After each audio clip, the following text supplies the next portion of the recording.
They say these are unprecedented times, unprecedented for Black lives. I would say that for every Black person in America, every generation has been unprecedented. That is why every time we are underrepresented, it is a crying shame. Like the case of Breonna Taylor, say her name. List her occupation and don't let her life evaporate like vapors. These Black stories we are telling now are our new freedom papers, displayed proudly, screaming loudly until the world is forced to listen. The pain is getting too heavy on this side. I'm gonna need to switch positions like a mother giving birth. That's why crying out for freedom has become this woman's work. This woman's work is so much more than to kick off a conference. I'm here to put you in a new state of conscience, charged by ancestors, elders, and leaders. We are here to turn capital A allies into B, lever C. This ain't no ordinary session. I'm so honored, AACUC, let me say the blessing over this sustenance you are about to receive. Trust you won't be the same as you came when you leave. You will be changed by witnessing what we call Black excellence, which is the state of being phenomenal in a way that sets precedents and the bar so high only the sky is above you. Still with the down home, open arms embrace, exclaiming, I love you, and not just for your accomplishments or title, but for your core. Each speaker you hear will leave you wanting more of their story, their glory, and their plight. I want you to see how color illuminates with light. I want you to feel each and every Black life. I want you to hear each and every Black wife, husband, mother, sister, cousin, brother, uncle, father, child, and being. This week, I want you to take the blinders off and start seeing us for the very first time. Let's see ourselves with fresh new eyes, and let's kill all the lies of hate and division. Let's call a thing and say racism when it's racism. Let Blackness take the center stage and be enlightened. I challenge each and every one of your frequencies to be heightened to a level that surpasseth all understanding. Let's take the Black Matters Live movement beyond branding, demanding justice and peace as our brethren take it to the streets. In solidarity, we are gathered here for the same goals. I'm not looking for more people, I'm looking for souls. So inspired by this moment that we make it a movement. This is a commitment to change, not just improvement. So as we stand here in this pivotal point, myself and all of you with me, let's make haste, let's make hope, let's make history. Thank you, and welcome to AACUC's 2020 Commitment to Change, Credit Unions Unite Against Racism. Wow. I'm gonna try to stick to the script, but I gotta give it up to you, Opal. That was amazing, that was phenomenal. The chat is going wild, I'm going wild, my chest is beating. Thank you so much for sharing your gift, sister. Thank you. All right, before we get started with the presentations, there are a few housekeeping items and announcements I need to share with you. All sessions will be recorded and uploaded by August 24th. The recordings will be accessible the same way that you access the session through the conference center. To maintain the integrity of the recordings, all participant mics have been muted throughout the session. We will have time for a question and answer period at the end of today's session. Please use the chat to ask questions for the presenters, and we will pass them along to the session moderator. If you experience technical difficulties during the presentation, please feel free to send a private chat to our tech team. Each tech team member has 2 asterisks in front of their names. We invite you to share your experience at the conference on social media using the hashtags CTC2020, AACUC 2020, Changed, AACUC, CU Unite, CU BLM. We also invite you to give us feedback through a short survey at the end of the conference.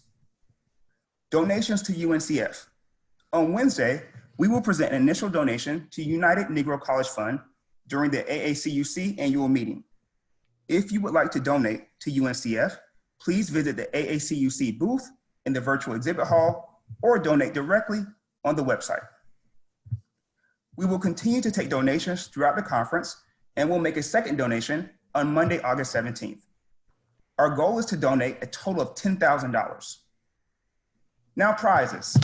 At the end of this session, there will be a drawing for prizes donated by our sponsors and exhibitors.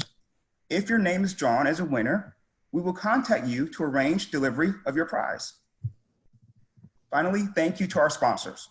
We would like to thank our title sponsor, PSCU, today's program sponsor, Suncoast Credit Union, and all our other sponsors. Thanks to the generosity of our sponsors and exhibitors, we can bring this conference to you free of charge. Please thank them when you visit their booth in the exhibitor hall. I would now like to turn it over to Nicole Waddell, Chief Member Engagement Officer for the Virginia Credit Union League, who will introduce the speaker for our general session. Nicole? One moment, please. I apologize for this interruption. We would like to have a word of opening from the AACUC Chair, Mr. Adrian Johnson. Mr. Johnson, would you like to say a few words before Ms. Waddell introduces JDIA? Can you hear me? We can. Okay. Just want to say good afternoon, everyone. And Shelton already kind of said it, but certainly good afternoon to the AACUC family. Good afternoon to our sponsors. I'm really appreciative of all the attendees. This is certainly a pivotal moment in time. Thank you, Opal, for such a great spoken word. Every time I hear you, I get inspired. But this week is my 2-year term. This week ends my 2-year term as chair. And so I just want to thank everybody, the leadership of the board, certainly without our president and CEO, Renee Sattywhite, without our vendors, our partners, and countless volunteers, the conference committee, and we just have an amazing lineup of sessions. Just want to thank everybody for all the work that they put in. And so as Shelton mentioned, AACUC's mission is to increase diversity within the credit union community through advocacy and professional development. And so the only thing I will leave, and John Lewis said it best, if you see something, you say something, and we got to do something. And so here is a point in time where everybody, we're all in this together. In unity comes strength. And so I think that certainly these topics are very relevant, just an amazing lineup of sessions. And we gotta, at the end of the day, we gotta do something. This is certainly a conference, a virtual conference that's adding value. It's free to all the attendees. So thank you for all our sponsors and vendors. But I'm really looking forward to hearing and witnessing what this week will become. We wish we were at the trade winds down in St. Petersburg, Florida, but as mentioned earlier, the pandemic had other plans. So I'll just hand it off to you, back to you, Angela, and thank you for giving me an opportunity to speak today. Thank you. Thank you, Mr. Johnson. So now we can turn it over to Nicole Waddell from the Virginia Credit Union League. And Nicole, if you want to try to turn on your video for us, it should work now. And if it doesn't, just go right in to our session. Well, thank you so much, Angela. And unfortunately, it is not allowing me to start video, but good afternoon and welcome to the Handling Emotions and Healing a Community General Session. I am honored to introduce our guest speaker, JDIA Jackson. JDIA is a licensed professional and nationally certified counselor. She has provided therapy to men, women, families, couples, teens, and adolescents. JDIA assists people in developing more effective relationship skills and in dealing with the issues that arise when our relationships are unsuccessful. Please help me give JDIA a warm welcome.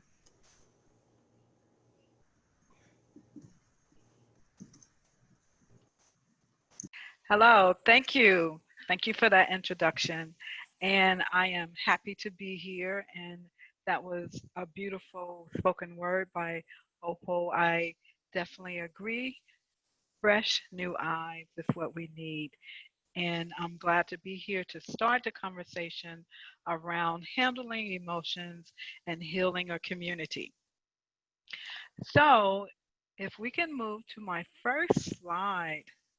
So Camas-Diaz and Jacobson persuasively asserts that race-related emotional wounds will alter one's sense of self.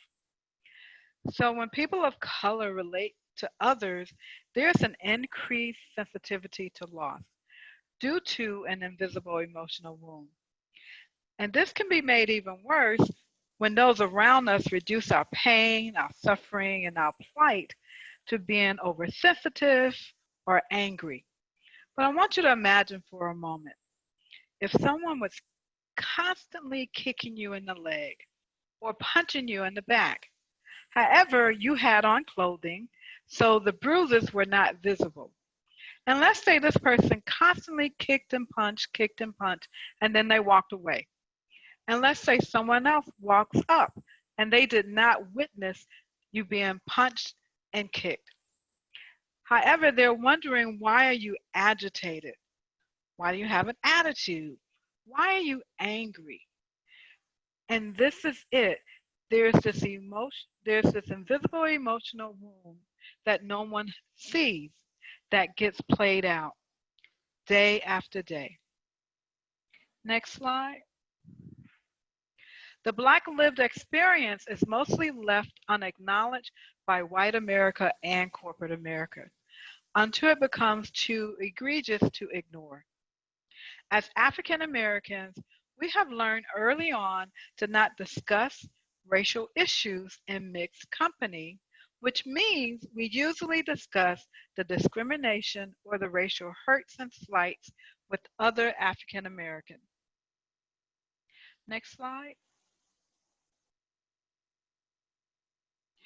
So thereby, it would be safe to say that most white people are clueless with the lived experience of African Americans.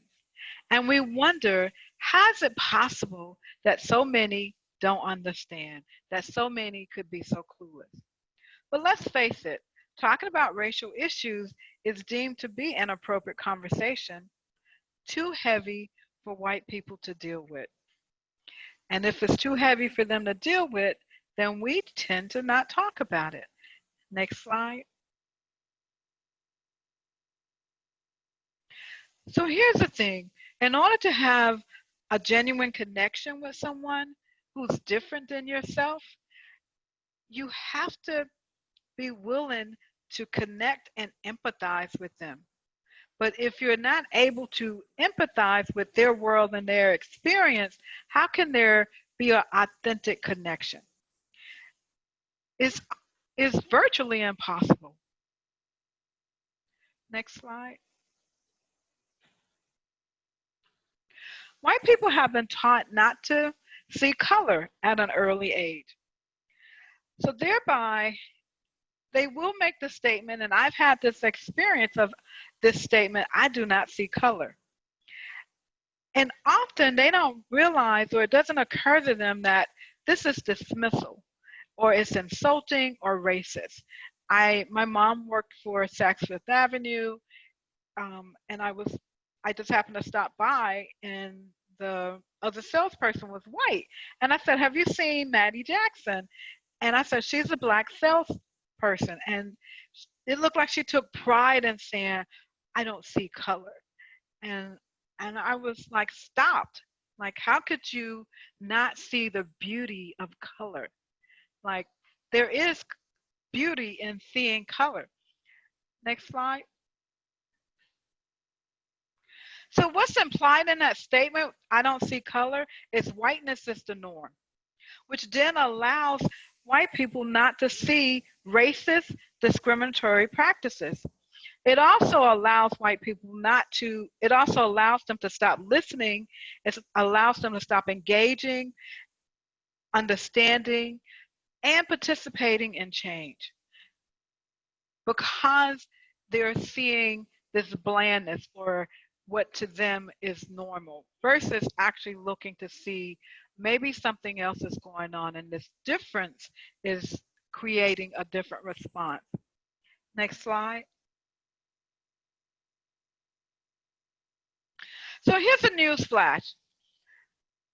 Racism, racist hate mail, racial comments, racial profiling, racial discrimination, microaggression, all of it hurts.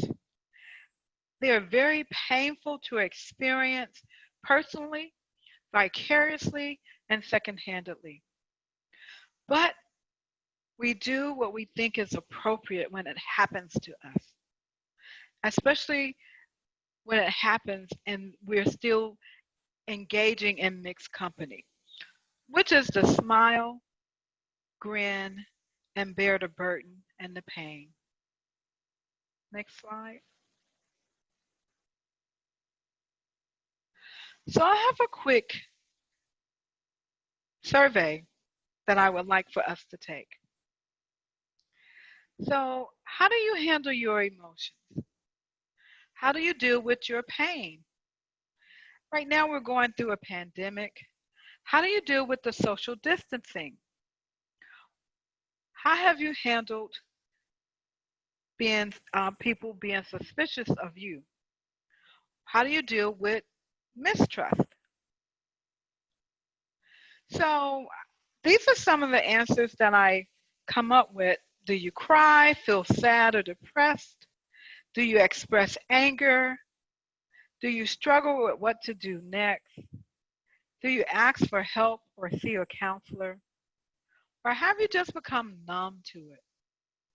So you can put your responses in the, here we go. Just take a moment and click on your answers.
JD, everyone can see the results on the screen if you want to continue.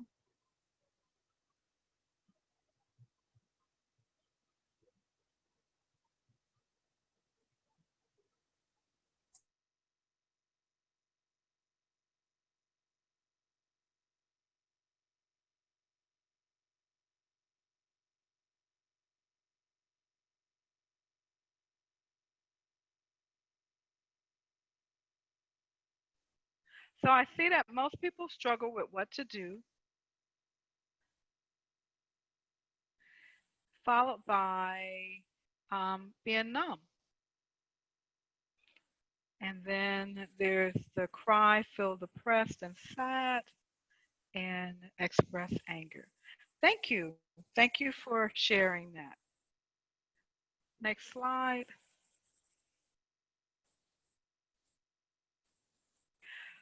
For the most part, when people of color encounter racial slights, what we do is we stifle our pain and any negative emotional reactions so as not to be labeled the ABP, the angry Black person. Because here's the thing, an angry person is seen as a mean person, which translates into deserving bad treatment or what happened to them. So if I get labeled as the angry Black person, this is also somehow a warning for white people to keep their distance, to stop listening, and definitely not engage with me. Next slide. As African Americans, we are holding on to way more pain than we are releasing. However, we don't feel that we have the luxury of expressing this pain. when you think about what do you do with this pain? How do you handle it? And that's what we're talking about. How do we handle our emotional pain? And we're seeing that a lot of times we don't do anything with it. Does this statement that I'm getting ready to make sound familiar to you? I will not give them the satisfaction of knowing they have hurt my feelings. I will not let them know that that bothered me. I will not let them know that they're getting to me. I will not let them know. But if you don't let anyone know that your feelings have been hurt, that you've been disrespected, dishonored, dismissed, whatever it is, how can you ever expect to be healed or recover from the pain? How can you ever expect to move beyond the hurt? Next slide. I get it. Talking about racial issues is deemed to be an inappropriate conversation. And a lot of times we say it's too heavy for white people to deal with. Because when we do begin to have a conversation, there's this defensiveness. I didn't do it. I'm not a racist. And if it makes them uncomfortable, we do not want to have to deal with their discomfort. Because that means I'm going to have to turn and deal and help you out, deal with your pain versus dealing with my pain. So then it's just easier to not have to provide someone comfort when I'm the one that's in pain. So thereby it makes it seem impossible, or it may feel impossible. However, I'm here to say with patience and effort, we can learn to understand each other. I'm not saying it's going to be easy. It can be difficult. Think about an argument that you've been having with someone or have had with someone, and it takes time to move forward in that conversation. It may take 2 or 3 conversations, or it may take 2 or 3 months, or even longer. And it's challenging. That can be challenging. However, it's worth it. It's worth the time. It's worth the effort. Because the alternative is to continue deferring the pain.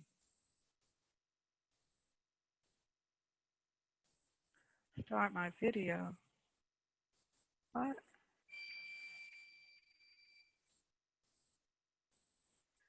Okay. So next slide. Next slide. Have you ever wondered what happened to pain or anger that doesn't get addressed?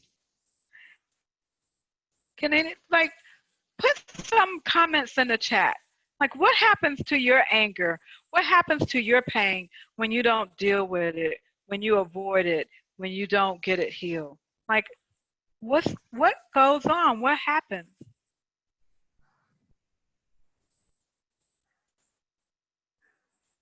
It gets bottled up. It festers, resentment. It grows. It keeps growing into an explosion. Yeah. Thank you for that.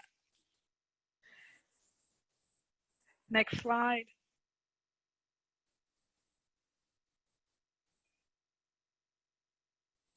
So here's the thing. When people feel unheard or unable to express their emotional pain, it will either turn inward, and pain turn inward is depression. Unless there's a chemical imbalance, it's depression. And pain, unexpressed pain, turn outward is anger. And so that's what I've been seeing.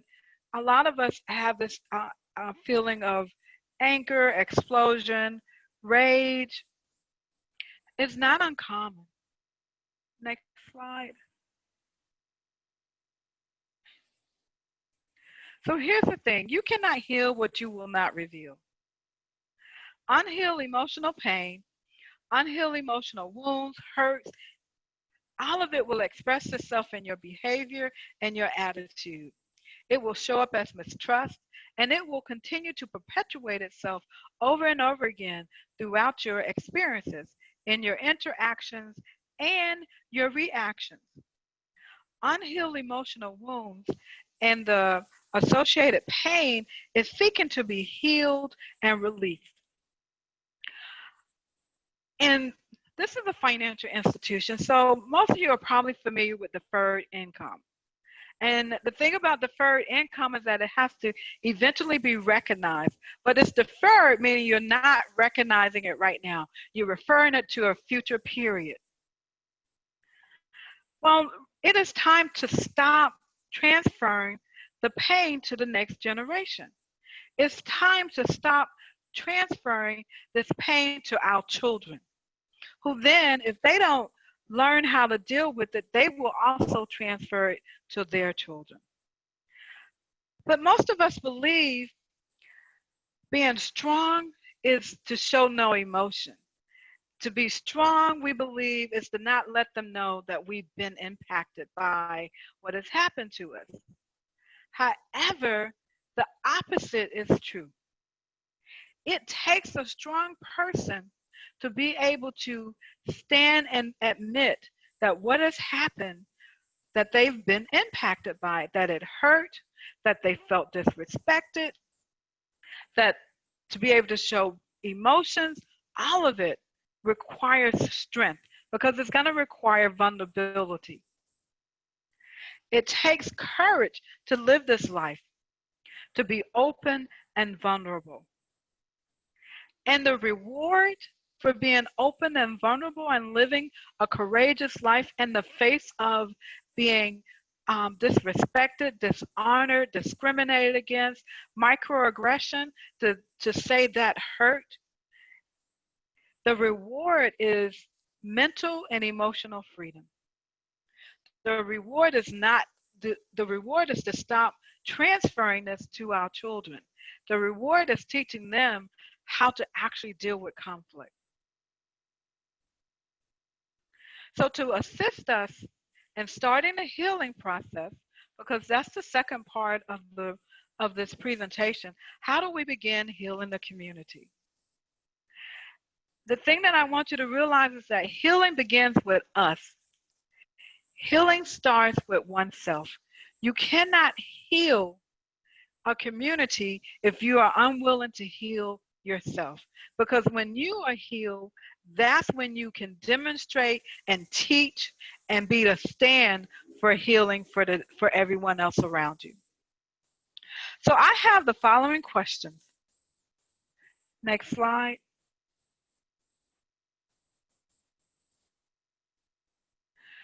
So, and I want you to, as we, I have some people that are gonna share their answers to these questions, but I would like the participants to also use the chat feature to answer these questions, because these are the questions that you would take back to the community. These are the questions that you take back to your work environment.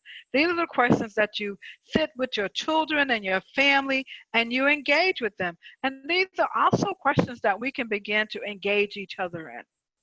So I would like Eric and Rihanna to share the first time they realized their racial identity, and share what were your thoughts and your feelings around this experience. Like, what did it teach you about your own race? And were you able to share your thoughts and feelings about this incident?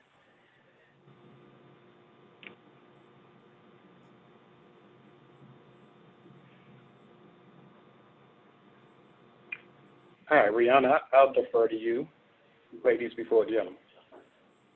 Thank you so much, Eric, and thank you, Ms. Jackson, for having me. I am shaking a bit and really counting this blessing because it may not be an experience that everyone had. As far as when I realized my racial identity, it was fairly positive. I am a Southern California girl. I grew up in what a lot of people refer to as South Central Los Angeles. And at the time, it was not the prettiest place. It may have not been the safest space, but it was some of my best childhood experiences. And everyone looked like me when I grew up in Watts. When I was about 9, 10, my family and I moved from South Central to a suburb in Orange County. city is called La Mirada. And that was the first time I realized not everyone looked like me, but that was okay. My brother and I were new kids on the block, and we were standing at our front door watching these kids play outside. And for whatever reason, you know, just jitters, we were nervous. We wanted to play outside, but we were nervous. And finally, one of the little girls was like, come out here. You know, they saw us watching probably like stalkers, and they were so friendly and so kind. And these are people that are still in my life today. I didn't notice it in that moment, but things like when we went swimming, my hair curled up differently now than my friends. All of my other friends in South Central, our hair was all the same. We all followed the same routine. Foods, I noticed, were different. Everyone, you know, cooks differently in this neighborhood compared to what I remembered back living in Los Angeles. So there were these little subtle differences that told me, oh, okay, I'm different. We're not exactly the same. But I would say it was a positive experience. As far as what I learned, I will say that what I've experienced myself as a Black person and many Black people is that we are very resilient, and we are able to adapt to any surrounding and thrive.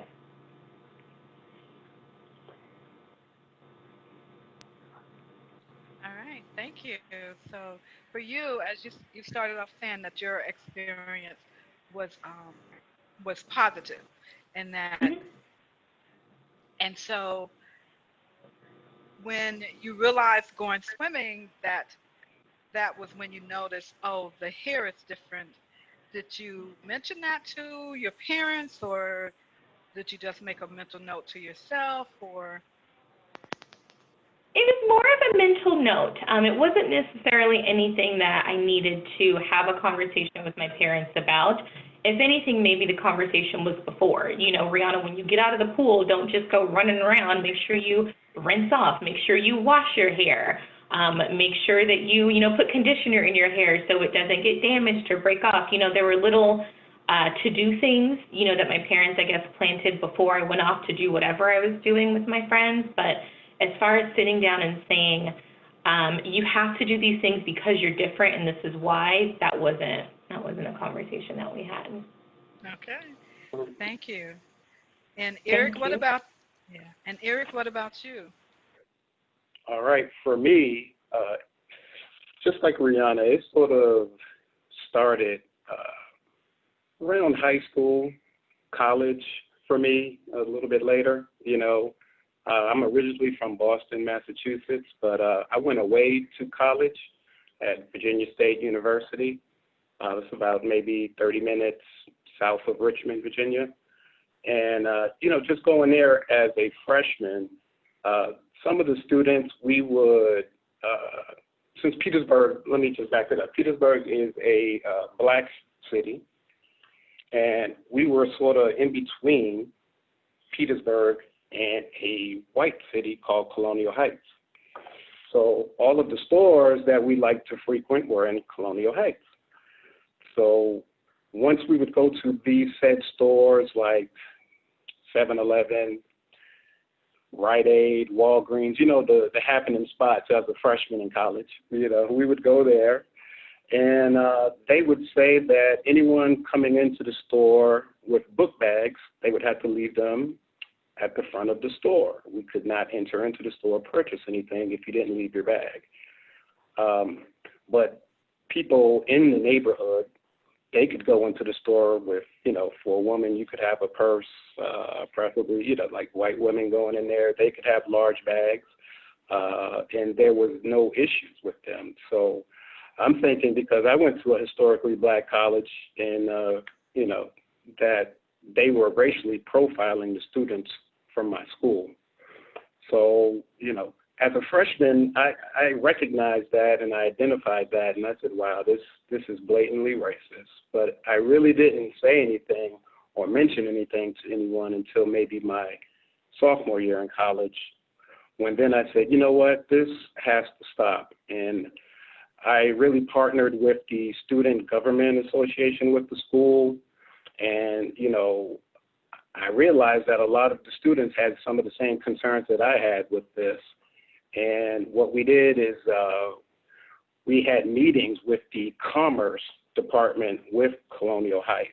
And with that, we had some discussion going and just trying to get some understanding of how this was not right and how we could change this, because you're not making the students feel welcome, and we should.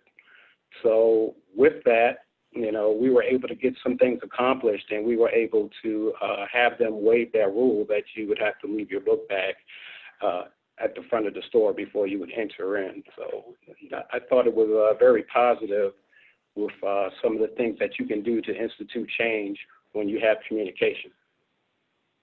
Okay, thank you, Eric. And I'm wondering if anyone, not anyone, Sheldon, could you share from the chat feature anything that, maybe 2 or 3 comments that people have posted about their first realization of the racial identity? Sure, Ms. Jackson. So we have people have been very open and vulnerable, sharing a number of stories. So first first one is, in 8th grade, my classmates at my new mostly white school started treating me slightly different after we had our Black History Month lessons, which focused heavily on slavery. That was one experience. Give me just 2 more. Okay. Scroll down. Leah Avery, I was in 2nd grade and went to a sleepover. I was the only girl of color there. The owners of the house had a hot tub for us to use. None of the other girls had any problem with getting their hair wet. I was the only one who had to ask for permission and was denied. I had to watch my friends play as I sat on the sidelines. And is there one more, and then we can move on to Wow. I was in kindergarten when another child spit on me and said he hated the N-word. okay. All right. So I want to thank everyone for jumping in and sharing the first time they realized their racial identity. The first time I realized my racial identity was I was probably 6 or 7, and it usually tends to happen at a young age, when it's about realizing that there's something different. And I'm from Alabama, and there were a lot of white people in town, but the energy was anger, and I was wondering what was going on, and everyone was facing the street. And I was with my aunt, and I wanted to see, and she wouldn't pick me up so that I could see over the shoulders of the people there. And I said, well, what's going on? And she said, I was like, why are all these white people here? And she was like, when there are some people who don't like Black people. And I was like, why? And she was like, they just don't like Black people. And in that moment, I realized that, wow, to be Black is to be hated. And I said to myself, my thoughts at the moment was, I felt bad. And my thoughts were, why did God make us different? Why did God make Black and white? Because that's all I knew at that time was Black and white. But I went even further. I thought, why didn't God just make us all white? And later on, I thought to myself, why didn't I just think, why didn't God make us all Black? And the reason I thought, why didn't God make us all white, was because Black was hated. There was this disdain toward being Black. So I'm like, well, God could have eliminated all of this just by making everybody one color. But I chose white versus Black. And I never talked about that with anyone, because I grew up during a time period where children were to be seen and not heard. And it's only during this period that I began to talk about it, because I just stuck it on a shelf. Like it was a part of the Black experience, the Black lived experience. So I'm going to go on to the second set of questions. So next slide.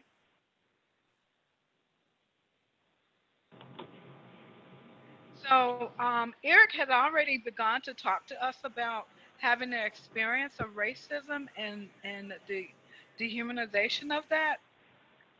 And he also pointed out what he was able to do to he shared his feelings about it, and he got change implemented. So I would like for Rihanna, if she can, do you have an experience of have you experienced racism or dehumanization? Absolutely, thank you. I have. I've experienced racism many of times. In corporate America, I found throughout my career, I often am the only woman of color, the only Black woman.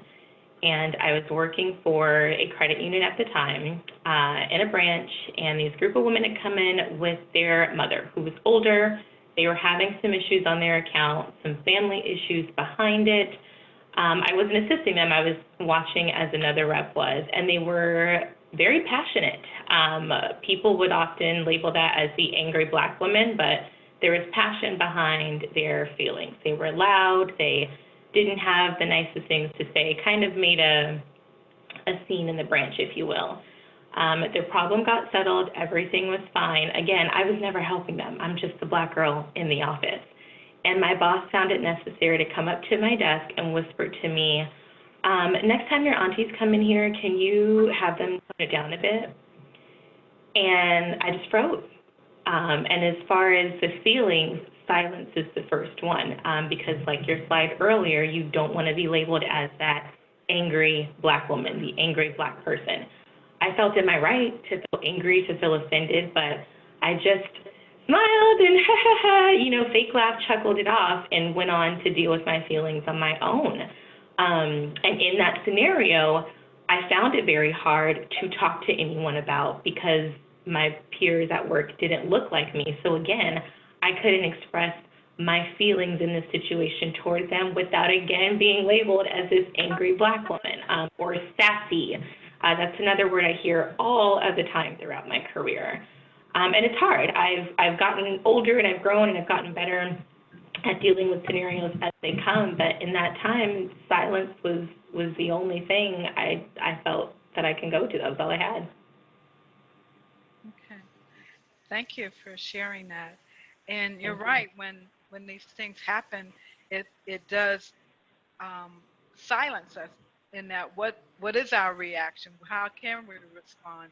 And as you said, who do you turn to? Because you were the only woman of color or person of color. So usually when something happens, we turn to people of color. We turn to other African Americans because we feel that they will understand what we're talking about. We feel that there will be more sensitivity or empathy in that experience, and that to speak to someone that doesn't look like us, we think that they won't see it, or to even defend it, to like, Right. Don't you get it?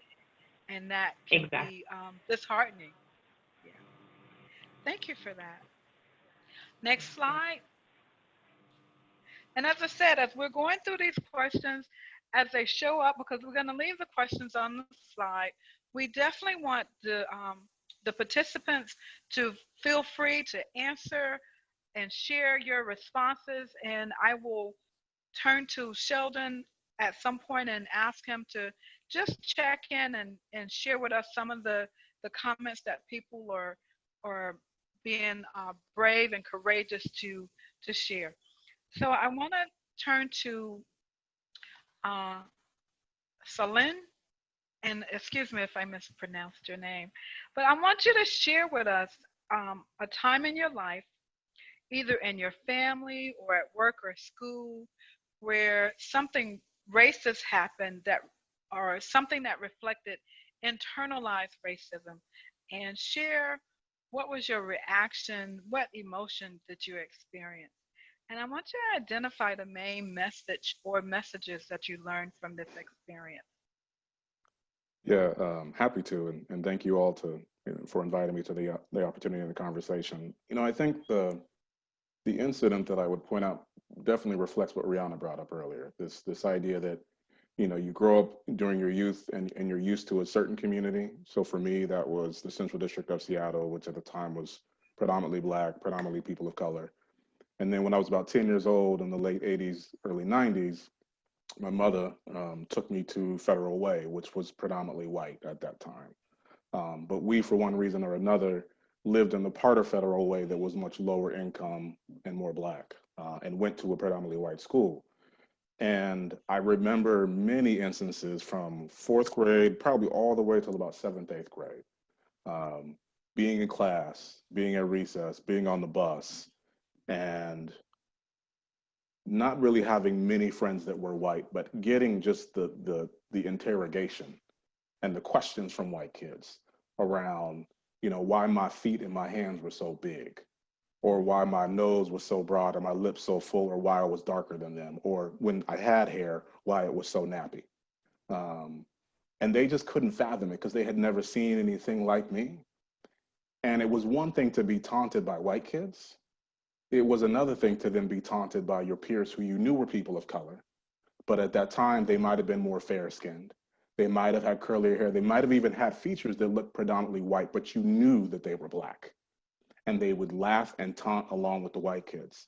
And for me, it's, you know, you in that moment or in those moments, you respond, you're frustrated, you're sad, you're depressed. But I would say over the course of multiple weeks, I start retaliating with my fists. And you say anything about my complexion or my features or my look or even related to my parents, we're gonna go to blows. And so I would get in fight after fight after fight to protect myself and to retaliate. And there was a moment where I finally got suspended from school.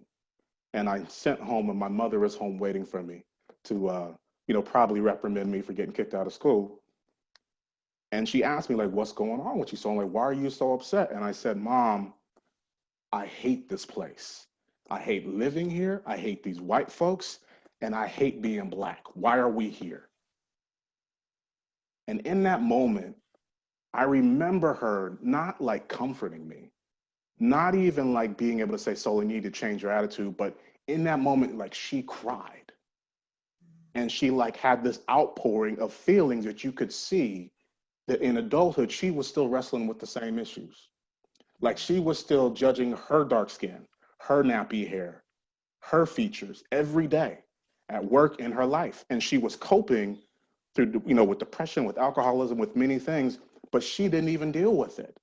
And so to your point earlier, it's almost as if she projected that onto me and didn't really know in that moment how to comfort me and work me through it. And I would say over time, like I had to come to a place where I could be my authentic self, wrestle with it, channel it, and cope with it. But it took me years, and I took it well into my adulthood, into my workplace, and had many times have questioned how I need to show up, how I need to look, how I need to present myself for this feeling of being accepted and of making white people comfortable around me with my appearance.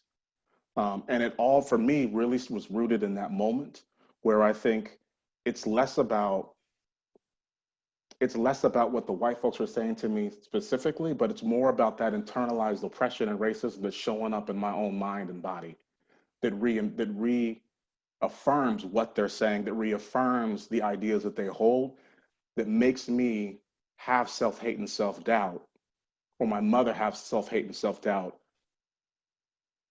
because of those messages that have been sent to us over time. And for me as a parent now, I don't want to go too long, but as a parent now, particularly of a young woman who's 13, about to finish middle school, like every day I have to go above and beyond to make sure that her image and her self-worth is far beyond that message of whiteness and that idea of what whiteness should be for Black people.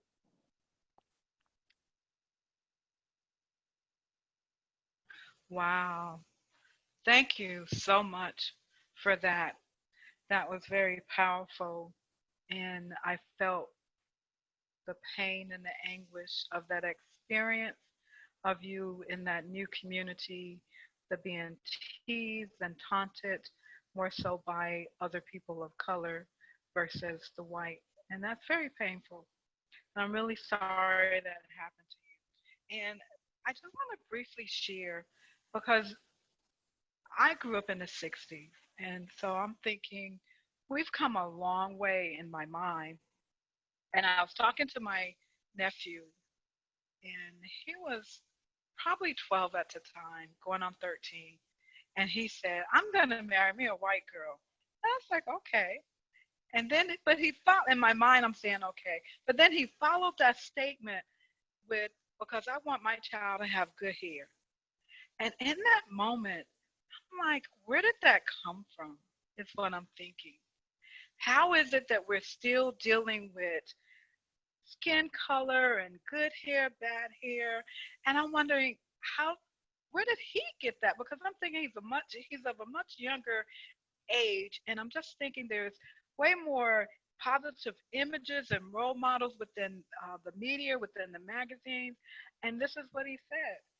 And so my reaction was shock and disappointment, and I felt sad because somewhere along the way, I'm like, how have we failed? How have we felt? Because he's representative of the future that we're talking about, because he's next. And I was wondering, how did I fail? Because it's not so much, because he's my family. How did I fail him? How did our parents, how did his parents, how did the grandparents? And so what I learned from this experience is that we still have a lot to do. And so your experience touched me because I still see that pain in this new generation, in this younger generation. Thank you for that. I'm going to move on and continue writing in the chat feature, sharing with us. And can I get to the next slide, please? So, Wesley, would you be open to sharing with us, what did you need your loved ones to teach you about race? What message did you need to hear and see in the world about race? And what positive reinforcements did you need and still need? Yeah, definitely. Let me first just say good afternoon to everyone, and thank you, Ms. Jackson, and definitely thank you, AACUC, for this opportunity. What did I need from my loved ones? You know, thinking about that question, I would say two things. I needed to know my history, or the history of the Black race, and two, I would say I needed them to share their stories. And so the Black community has such a rich history that sometimes gets boxed into this February month, right? But as you start to unpack that, you realize that we as a people, the leaders, individuals, collectively have done so much for not only our community, but this nation and the world at large. And so every time I hear one of those stories, personally, I always get inspired, right? It makes me realize, hey, I can do what they did. It's kind of that hero for me, if you will. And I think going to my parents and hearing those stories, or even my uncles, my dad was an immigrant, came over from South America. And actually just recently he shared a story of how when he got over here, he worked extremely hard in a company and was passed up for a promotion to take over by a white guy. And the white guy didn't even last a month on the job because he had no real experience. But the interesting thing, his boss told him that he said, hey, honestly, I'll tell you why I didn't give you the promotion. It was because you were Black. And the way his manager was raised, that's just, he was looking out for, I guess, his people. And so hearing those types of stories, or even you just mentioned, Ms. Jackson, you know, I think sometimes we forget segregation, integration. That really wasn't too far off, right? My mom, she was in high school when this happened. So her stories that she can share with me, or my uncles who both were in interracial marriages, hearing those stories, I think would have helped me to better articulate how I need to present myself in the world. Not only that, I think it would have done a lot for me to understand, why is it that they had to work so hard? Why is it that dad wasn't home until 9 p.m. every night? Why was it when I woke up to go to school, he was already out the door? And a lot of that really is from the context that they knew the world to be, and really wanting me to have a better life. And so I think definitely hearing those stories and actually reading the question, you know, I was inspired I want to go ask them, right? And I would actually encourage everyone on the call, if you don't know those stories of your relatives, I would encourage you, go ask them. I mean, those are the stories we need to hear, because those stories are what we can relate with. And that's what helps us build our perspective as we're doing life in this world. And to the second question, what message did I need to hear and see in the world about race? You know, Ms. Jackson, I think the realities of what is really going on. And so as I was growing up, as many of you on the call were growing up, you could probably affirm with me the fact that we didn't have all this social media, right? There wasn't all these news outlets, and the internet wasn't nearly as large as it was, 15, 20 years ago. It's massive right now. And so the messages that I heard were kind of like one-offs, right? It was similar to the stories we heard. It was happening in my school, or happening on the playground, or happening on family trips in random places. But now I think what we're seeing is just feels so unprecedented, because it's in our face, right? It's live, it's on the internet, we can access it immediately, it's on our social media feeds. And I think those are actually the messages we need to see, because as we've seen, what it does is, I mean, it spurs the entire nation, the entire world to get behind a cause. I mean, look at what we're doing right now, this commitment to change. And so I wonder if I hadn't seen that message, if all of us hadn't seen that message of what was really going on, the realities that were going on in our world, would we even be here today saying, hey, we want to commit to change, right? And to your last question, what positive reinforcements do I still need, or did I need? I think it kind of goes back, it plays back into my first response, in that I think that support system from my family, my friends, peers, of just knowing that there was other people who looked like me, who thought like me, who were experiencing same things that I was, that I wasn't kind of on this isolated island by myself, but that I had people who were out there who could reinforce and say, hey, Wes, you know what? I'm experiencing that too, right? Hey, I have a similar story. Let me share this with you. Let's try to unpack this together. I think, and really what I still need is, I think for all of us, but I'll speak for me specifically, is just the support when there is an injustice. I think about a time when I was in college, and I had a neighbor who was completely racist. Long story short, it got so bad. This is going to sound funny, and I chuckle thinking about it, but he actually went to the college and told the dean of education that I was burying dead white people in the front of my yard, and that I was running an anti-white supremacist group out of my house. Needless to say, I took him to court. I learned a lot through that process. One of the things to this question is the community, my friends, my family, they all came to reinforce the fact that this guy was off his rocker, and that I had a courtroom full of everybody from the police commissioner to the dean of education, who actually came to the court trial on my behalf. And so, I think we all still need that, right? And we hear it when something happens in the Black community. You hear the stories of, like Martin Luther King said, when there's not justice somewhere, it's an injustice everywhere. And I think I'm getting that quote wrong, but if you follow Martin Luther King, you know what I'm talking about. And so we find that when there is that injustice, to me, it would really help to get that true support to say, hey, Wes, I may not know everything that's going on. I may not even have all the details, but you know what? I'm going to support you in this cause because I believe in you, and I believe that what you stand for is real. And past that, I would say just knowing the positive reinforcements to say, hey, you're good enough. Your thoughts are good enough.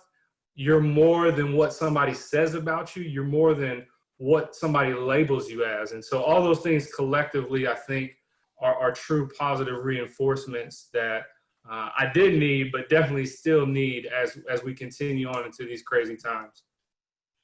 Wow. Thank you so much, Wesley. That was very powerfully said. And you're absolutely right. There is a need for our history and herstory to be shared continuously and not just during Black History Month. Also, we need to be reminded that there's no shame in our past experiences. And sometimes I think we don't talk about the things that have happened because of shame. And Dr. Brene Brown says one of the ingredients for shame is secrecy. In other words, when we have this unwillingness to talk about what has happened, it continues that story. It continues the thing that we're attempting to not have show up. I'm going to move along in the interest of time, but you're absolutely right. I also that we need to, as this generation, to continue educating and reminding our younger people of where we've been and where we're moving toward. And in the interest of that question, I would like all of the panelists, next slide please, to answer this question right here. Next slide. As a person of color, what do you want? And I'll start at the beginning with Rihanna. If you can share, what do you want? I would say that I want compassion. I too often, we have these experiences where the first thing people see is the color of our skin. They don't care about our background, who we are, where we came from. There's this immediate, feeling that they have towards us just based on what we look like. And I feel that if we all had more compassion to take time and understand the person, their heart, who they are, this is where we can start to see change. I feel like it's a heart problem, right? This hate is all taught. These people were raised with this hate. So if they stopped for a moment to be compassionate and understand someone who's different from you, that's where we start to see change. Okay. So for you, compassion, because when people are compassionate, and that leads to them being able to understand differences, and thereby we can live with the differences. Okay, thank you. What about you, Eric? What, as a person of color, what do you want?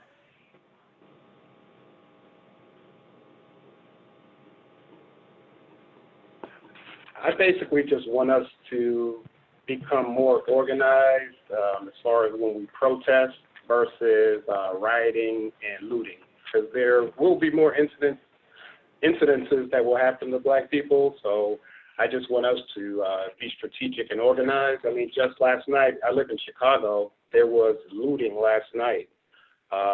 13 cops injured, 2 people shot, and 100 people arrested. And this happened in a prominent area in Chicago, the Magnificent Mile, where there's a lot of high-end shopping and things of that nature.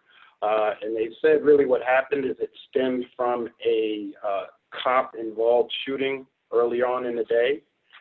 And basically that the looting was organized over social media and that it spilled into the downtown Chicago area.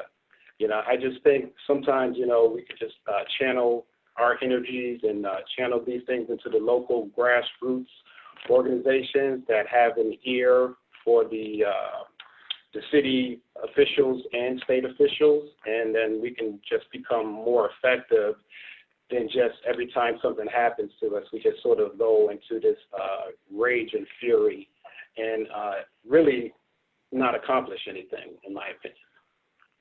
Okay. So what I'm hearing you say that you want is when it comes to the protesting, to have it be more organized and strategic, and versus rioting and looting, and more having an ear for the political part of it so that our message can actually be heard versus being diluted or distracted by the rioting and the looting. Is that accurate? Or Correct. Yeah, because it's this rage that then distracts from the true message that people are wanting to be heard. And the looting in the rioting also distracts from the message. I get that. All right, thank you. Let me see. Next is Salon. So, am I pronounce your name for me, please? It's Solon. Solon. Yeah, I so apologize. But thank you for asking, Ms. Jackson. No worries. I think my remarks are very much in line with Rihanna and Eric. I think in terms of this idea of compassion from my white folks, I want to be seen, and I don't only want to be seen on your terms. Like, I don't want to be seen when you want to appropriate my culture. I don't want to just be seen when you need to process your guilt and your shame and your fragility. I don't even, quite honestly, and I may get too deep here, I don't want to be seen when you just need like a DEI or a community engagement strategy and then want to make it hard to hire somebody to do that strategy because you want like the Ivy League upper echelon person to do the role. Like, I need you to be real about the lived experience, the Blackness, the humanity that I hold, and see that every day through your support, your investment, and your endorsement as white people. That's what I need. And to Eric's point, for people of color, and particularly Black people, we need to do what we can in this moment and teach our kids to hold that torch as well in the struggle. And I would love to see us be more proactive in the things that will take us further, like organizing around Black wealth and investment, having a bigger political strategy than just getting people to vote, but actually like who is getting in office and on what terms, and how are we making sure that we're seeing more Black and brown faces as a force in political office so that we can truly change the structures and just not the voting practices. I would love to see more organization and those types of things, because in my mind, that's a longer term strategy that will really give us a weight and a force to carry. Okay, well said. So what I'm hearing you say that you would like to have, or that what you want is for white people not to just parade you out when they need that Black person or that figure. You really want them to stay involved and to continue to engage and to have you show up because you're qualified for it versus, oh, I need this particular look or I need this particular image now. Once you done help them figure out what the problem is, then they turn away from you and then go for a different image. You also spoke to that we as Black people need to teach our kids, or for those of us who are teaching our kids, to continue teaching our kids, to not forget that knowledge is the thing that will allow us to do better, or at least to choose to do better.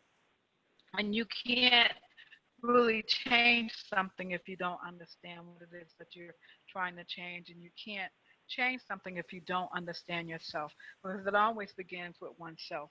And you also spoke to about just not organizing and rocking the vote, but helping us to understand that vote, what that vote means. In other words, that sometimes we think it's just about getting the president in, but a lot of times the real power is at the local level. The real power is in Congress, our congressperson and our senators. And so for us to understand that, and also about Black wealth, that it's time for us to begin to teach and educate us about Black wealth. And because at the end of the day, it's this long-term approach that's gonna really begin to have everlasting change, is what I heard you say. All right, thank you. And finally, that leaves us with Wesley. What do you want as a person of color? So this was a very tough question. I had to think a lot about it, and those are some great answers. To follow up, what I want is perspectives. And so what does that mean? I really want for people to try as hard as you can to look at other perspectives, look at the shoe on the other foot. And so what does that really mean practically? It means that examine the language you use when you're talking to people of color, examine the communication methods, whether that's something as simple as an email or a text message, how that may come across. We've got a lot of professionals, credit union folks on the line. I mean, even walking into your credit union buildings, I wonder just the imagery within the buildings, how does that reflect what's the perspective that a Black person would have as they walk into that building, that place of business. And so, you know, I think on the flip side, I'm going to give you that in return, right? I think if we see that someone is willing to listen to our perspective and then try to sympathize, I understand, right, that empathizing is going to be extremely difficult, probably won't ever get there, but you can sympathize to the point where you say, hey, I want to know your perspective. And can you explain, if you don't understand, explain that perspective to me.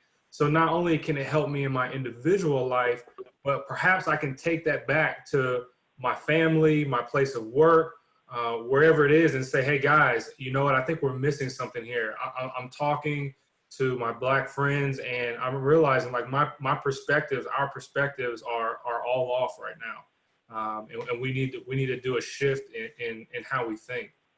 So yes, perspectives. Okay. So thank you for that. That was very good. Because when I'm hearing you say perspective will allow white people to actually move toward sympathizing, or they'll never be able to live the Black experience, but it will expand their understanding if they pay attention to the imagery, pay attention to the language that they're communicating with us.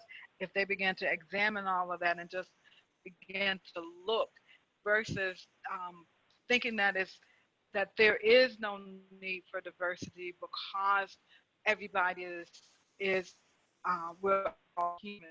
And true, we all is these different experiences that are happening, and the desire to empathize will be expanded once they take on a different perspective. I want to thank the panelists. That was awesome. I want to thank the people who chose to share in the chat feature. And I want to get to the part about how do we begin continuing the healing part of it. So can I get the next slide? Because when we heal, there's some additional things that we can do. This is a part of the talking part of it. And as all the panelists have said, we need to be willing to share our experience and for white America to actually listen without judgment to our heart truth.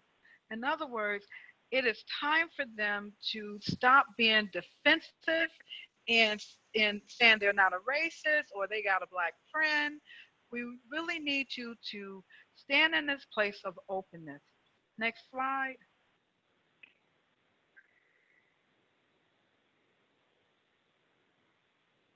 As I said earlier, knowledge allows us to choose to do something different.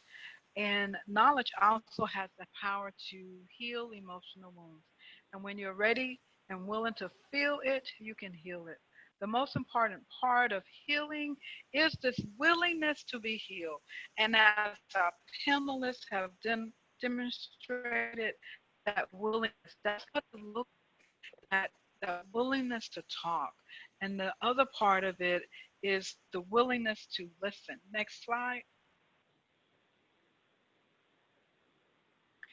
So when we come together and support one another, because that's what healing is also going to take, there has always been this community grief.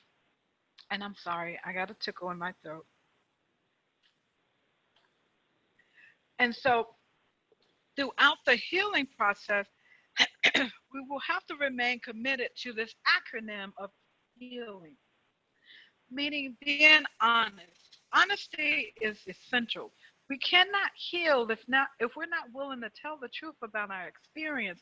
It's not about sparing someone else's experience, because when you do that, then you put their feelings ahead of your feelings, and you are important. Empathy. Empathy is, I've already shared that.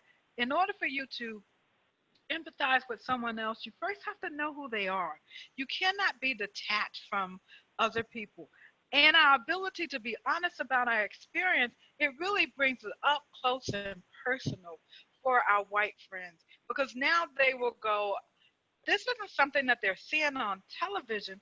This is something that they seeing happen to their coworker or even their boss, or their babysitter or their daughter's or son classmate mom. In other words, when we begin to actually share our experience, it makes it personal to them as well. And when stuff is personal for people, then they can actually begin to feel, and that's that vicarious experience, that vicarious pain. Acknowledgement. Acknowledgement is actually acknowledging what happened to the other person. And it's not about saying, oh, I understand. It's not about popping in and sharing with them how you understand by either sharing what happened to you or sharing what happened to someone that you know. Acknowledgement is actually saying to that person, I am sorry that happened to you. Acknowledgement is giving them back what they shared with you, which says that you were listening. You're standing and you're acknowledging their pain. You're standing and being a witness to what happened to them. And that also allows them to heal. The last part of this acronym is love. Love is the most powerful force in the universe. Love has the power to heal. What you need to do when you're standing with someone who's sharing their pain is to send them love from your heart chakra, to come from this place of total love. You surround them with love. You enfold them with your love. And when you do that, they can actually feel that, because love has the energy. Love has power in it. Even when you say, I'm sending love, you can say it verbally or you can say it subconsciously when you're standing with someone. And this is a strategy. This is an actual tool to help you heal and to help others heal as well, because it's about us coming together and supporting each other. Next slide. So finally, as the panelists have already shared, we have to be willing to learn from one another. We are each teaching each other. In other words, everyone has value. Everyone's experience has value. We have to be willing to continue to support each other and to stay involved. In other words, right now, this energy that's going on, eventually it's going to dissipate. However, stay involved at the level that you know how to stay involved. Don't just think that it's over because 6 months from now or a year from now, we can see some movement, but it's still about staying involved. We definitely want to continue to have these table talks. As I said, you want to go back to your job. You want to do it within the schools, in your communities, wherever you volunteer, and definitely at home. Continue to educate yourself and educate others. One of the things that I had to do was to educate myself about who I was as a Black person in America. I did not get it in the school system. Luckily, I was living in New York City at the time, so it was a little easier to find books and resources, go to workshops and seminars, and there were a lot of people there that I could talk to that showed me who I was as a Black person. And I would also say my grandmother was very instrumental. She said to me, color does not mean anything. Black does not mean you're less than, and white does not mean you're better. Next slide. And so as we reach the end of this presentation, as we're coming to a close, I would like to know, what do you know now that you didn't know before you started? Or are there any questions people have or comments that you want to share? And I turn it back over to you, Sheldon. All right, great. Thank you so much, Adaya. Thank you so much, panelists. This was a really, really powerful session. Thank you, Ms. Jackson, for entering the space. Thank you, AACUC, for creating this safe space for us to hash out these issues and everybody's vulnerability and openness. I know a lot that I didn't know, and I appreciate you guys for sharing your wisdom with me. As we prepare to close out, I want to once again give a virtual round of applause to everybody that participated on today's panel. And I want to add a few more announcements for you all. If you are currently not a member of AACUC and would like to stay engaged, we encourage you to join AACUC, visit the AACUC booth, or join directly on aacuc.org, the organization's website. Please visit our vendor exhibit hall, which is open until 6:30 p.m.